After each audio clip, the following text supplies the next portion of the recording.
서울시가 내년도 예산안 심의를 앞두고 있는데요. 최민규 서울시의회 예산결산위원장을 만나 예산안 심의 방향에 대해 들어봤습니다.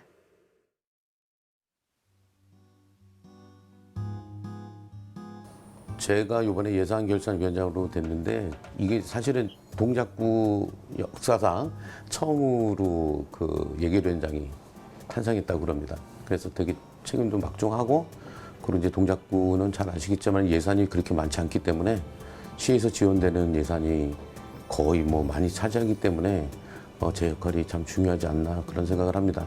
서울시 예산은 약 그 추경까지 합해서 한 70조 원 되는데 그 70조 원을 25개구에 균등히 배분을 하면 좋겠지만 각자 각 구의 여건에 따라서 틀리기 때문에 그런 상황 종합적으로 고려를 해서 시민들에게 정말 필요한 예산으로 예산이 사용될 수 있도록 얘기를 해서 충분히 검토하도록 하겠습니다.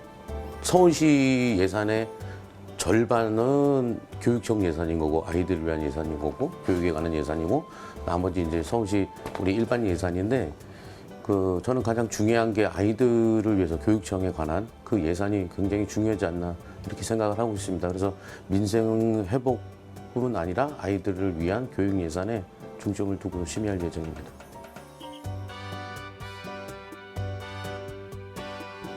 그 재정 건전성과 지속성에 대한 그 직접적인 고민은 예산 편성권이 있는 서울시나 교육청의 몫이라고 생각을 합니다.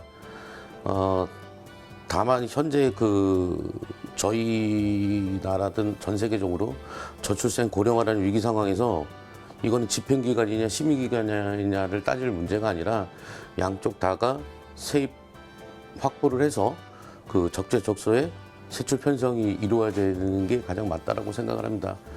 하지만 한 17, 18년 전부터 그 재산세 공동과세로 인해서 재산세가 많이 나오는 강남구나 서초 이쪽에서 좀 덜 나오는 나머지 구에 이렇게 재산을 좀 나눠주고 있는데, 지금 현재는 그런 건에 대해서 그 지역에 있는 시의원들도 굉장히 민감하게 생각하고 있고,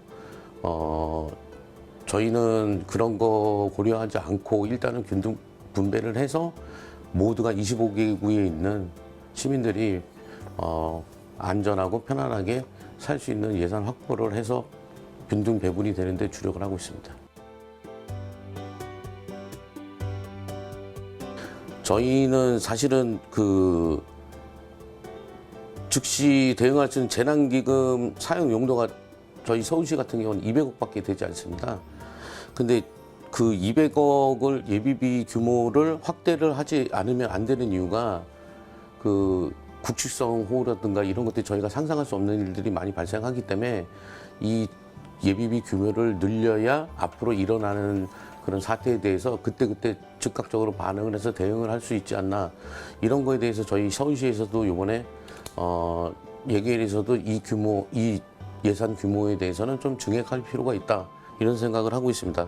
민생 회복 예산이라는 거는 실질적인 경제 회복에 기여할 수 있는 방향으로 이루어져야 되는데, 지금 이번 25만 원 지급하는 거는 어떻게 보면 일시적인 그런 지원 방향이기 때문에 장기적으로는 그거는 저는 불필요한 조치가 아닌가 이런 생각을 합니다. 예를 들면은 일을 쉬는 사람들한테 실업급여를 주는 것도 중요하지만 차라리 밤늦게라도 편의점에서 아르바이트하는 그런 학생들한테, 일하는 사람들한테 더욱더 많은 예산을 지원하는 게 올바른 방향이 아닌가라는 생각을 해봅니다. 그래서 쉬어서 그 예산을 타먹는 게 아니라 일하는 사람을 더 주면 쉬는 사람들도 내가 일을 해야 더 돈을 추가로 받을 수 있구나, 지원을 받을 수 있구나 이런 생각이 있기 때문에, 그런 생각이 들어야 되기 때문에 저는 실업급여보다는 일을 열심히 하는 알바생에게 더욱더 많은 지원을 해주면 쉬지 않고 더 열심히 일하지 않을까 이런 생각이 있습니다.